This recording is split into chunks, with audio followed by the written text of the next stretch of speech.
ब्रह्मा, विष्णु, महेश, ये तीन त्रिदेव कहा जाता है इन्हें। वास्तव में ऋषि मुनियों ने प्रकृति को, सृष्टि को, चेतना को परिभाषित किया था। उन्होंने कोई आकार नहीं दिया था, किंतु जिन्होंने उस बात को समझा नहीं, उन्होंने प्रकृति की शक्तियों को एक मनुष्य आकार देने का प्रयास किया और वहां पे मनुष्य के हिसाब से ही उनकी कहानियां गढ़ी। महाशिवरात्रि इसके लिए कहानी है कि माता पार्वती हिमालय की पुत्री तप करके शिव जी को प्रसन्न करती है और आज के दिन उनका विवाह होता है। पूर्णतः मनुष्य के हिसाब से, मनुष्य का जीवन जैसे चलता है उसके हिसाब से ये सारी कहानियां गढ़ी है। इन कहानियों का वास्तविक रूप से कोई अर्थ ही नहीं है। किसी ने समझने का प्रयास ही नहीं किया है कि शिव तत्व क्या है, विष्णु तत्व क्या है, ब्रह्म तत्व क्या है। वास्तव में ये प्रकृति के गुण ही है। शून्यता जब पूर्णतः सिमटने के पश्चात कुछ नहीं होने की अवस्था को भी पार करने का प्रयास करती है, वहां से फैलाव शुरू होता है। तो शिव तत्व क्या है? फैलाव, विध्वंस जैसे कहा जाता है।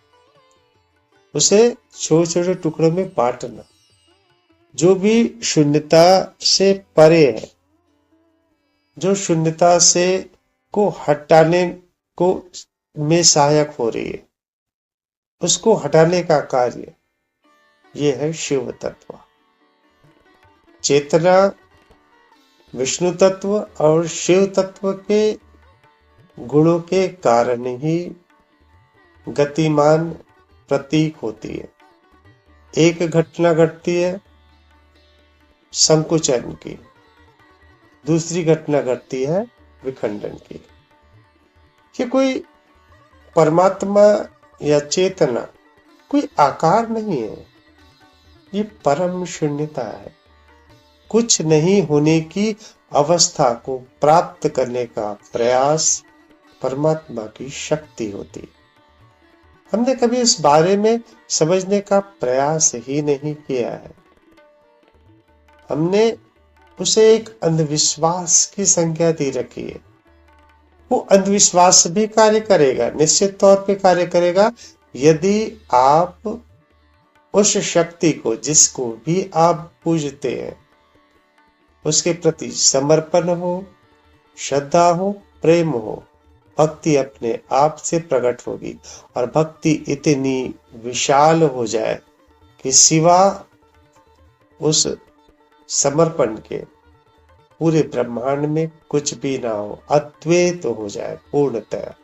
तब भी हम उस अंधविश्वास के माध्यम से स्वयं को या चेतना को या उस समर्पित देवी शक्ति को जान सकेंगे, लेकिन उसमें भी समर्पण होता नहीं, उसमें भी द्वैत का भाव अवश्य रहता है। जैसे कल शशि दीदी ने कहा, मुझे शिव जी के भजन अच्छे लगते हैं। मैंने कहा बिल्कुल ठीक है। यदि आप शिव जी को प्रसन्न करना चाहते हैं या वो चीज आपको अच्छी लगती है, तो उसको उस सीमा तक बढ़ाओ जहां पे सिवा शिव के कुछ भी ना हो। सिवा शिव के हर चीज में, हर बात पर यदि हम केवल शिव ही जाने, तब भी हम उस परम तक पहुंच सकते हैं। किंतु हम वैसा करते नहीं, हम उसको भी एक क्रिया के रूप में लेते।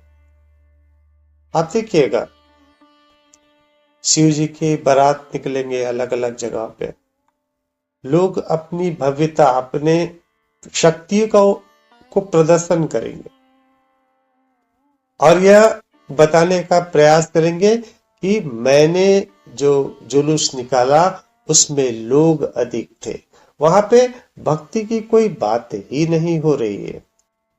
चाहे आप किसी भी मार्ग को पकड़े, तप को, भक्ति को, ध्यान को, ज्ञान को, उसमें पूर्णता आवश्यक है। पूर्णता, पूर्ण होना आवश्यक है।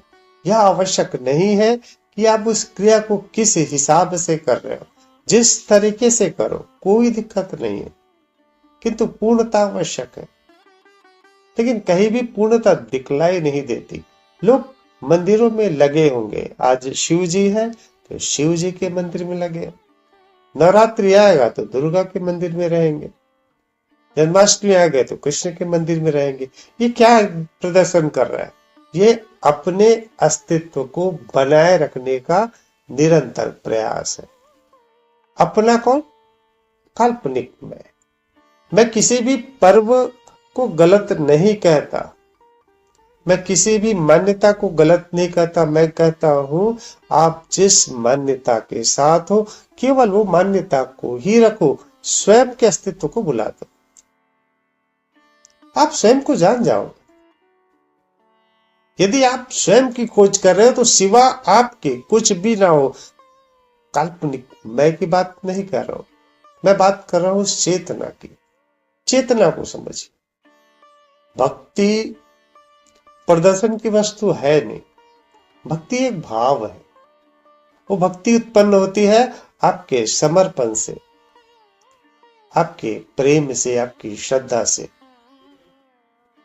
जब समर्पण, श्रद्धा और प्रेम एक साथ एकत्रित हो जाता है तो भक्ति का भाव स्वतः उत्पन्न होता है। यह दिखलाने की वस्तु है नहीं।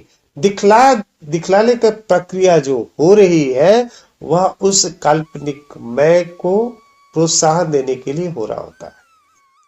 दिखलाने की प्रक्रिया।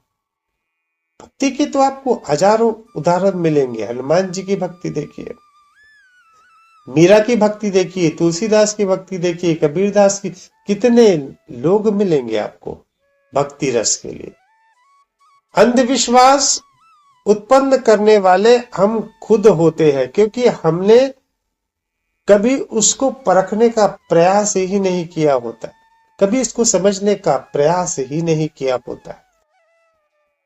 केवल विश्वास, और ऐसा विश्वास जिसे परखा ही नहीं जा सकता, अन्यथा या उसे परखने का प्रयास ही नहीं किया जाता, यह होता है अंधविश्वास। तो जितने भी आपको दिखलाई देंगे इस महोत्सव में, वो केवल और केवल पाखंड ही होगा और कुछ नहीं होगा। किसी के अंदर वो भक्ति मिलेगी ही नहीं आपको, निश्चित मानिए। बिल्कुल आप जा सकते हैं, मंदिर में जाइए, वहां पे आपको जो विधि है, विधि वहां पे महत्वपूर्ण है। केवल भक्ति ले आइए और वो भक्ति इतनी प्रगाढ़ हो जाए, इतना मजबूत हो जाए कि सिवा शिव के कुछ भी ना हो, आप उस पूर्णता को प्राप्त करेंगे, निश्चित मानिए। ये तो तिथि वार पर्व एक बहाना है, अलग अलग तरीके से।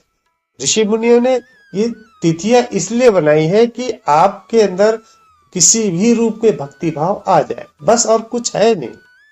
एक उल्लास आ जाए, प्रेम आ जाए, भक्ति आ जाए। एक भय इसीलिए ही उत्पन्न किया गया, चमत्कारों की बात इसीलिए ही की गई है ताकि आपके अंदर श्रद्धा उत्पन्न। लेकिन वो स्थिति अद्वैत की स्थिति पर पहुंचनी अनिवार्य है। मीरा ने केवल वही कार्य किया। मीरा ने केवल और केवल पूर्ण समर्पण कर दिया श्री कृष्ण को। सिवा कृष्ण के कुछ भी शेष न रहा। उन्होंने उस मैं को, उस वास्तविक मैं को प्राप्त कर लिया। हर एक पर्व को पूर्ण रूप से आनंद लीजिए, इसमें कोई दिक्कत है नहीं, कुछ भी ना बिगड़ेगा आपका। लेकिन उस पर्व का आपको लाभ होना चाहिए, आपके अंदर भक्ति होनी चाहिए, भक्ति आनी चाहिए।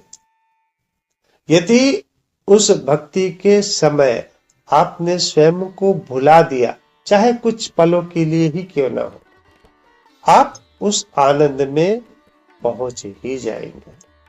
आप सब किसी भी रूप में यदि आज मंदिर जाते हैं या आपके अंदर प्रेम उमड़ता है, समर्पण की भावना आती है शिव जी के प्रति, बिल्कुल करिए, लेकिन उसको भले ही कुछ क्षण के लिए क्यों ना हो अद्वैत रूप में ले आइए। सिवा शिव के कुछ भी नहीं है। आपका सारा चित्त शिव जी पर रुक जाए, कितने भी समय के लिए क्यों ना। यदि आप मंदिर जा रहे हैं तो मंदिर के दौरान केवल मंदिर जाए, फिर उसके बाद मेरे घर में क्या हो रहा है, कैसा हो रहा है, किस हिसाब से हो रहा है, ये भूल जाइएगा। वहां पे केवल शिव जी, शिवलिंग है या मूर्ति है, केवल वही हो। आसपास क्या हो रहा है सारी गतिविधि भूल जाइए, स्वयं के अस्तित्व को पूर्णतः समाप्त कर दीजिए। आप उस आनंद को प्राप्त कर लेंगे। वास्तविकता ये है, लेकिन यह करना इतना आसान नहीं है। ये एक क्षण में होता नहीं है, इसके लिए निरंतर प्रयास की आवश्यकता होती है। और प्रयास तभी आप कर पाएंगे जब आपका किसी भी इष्ट के प्रति समर्पण होगा। समर्पण जितना दृढ़ होते जाएगा उतने ही अधिक आपके अंदर भक्ति आएगी, और तभी आप अद्वैत का अनुभव कर पाओगे। यह है तरीका शिव पूजा का।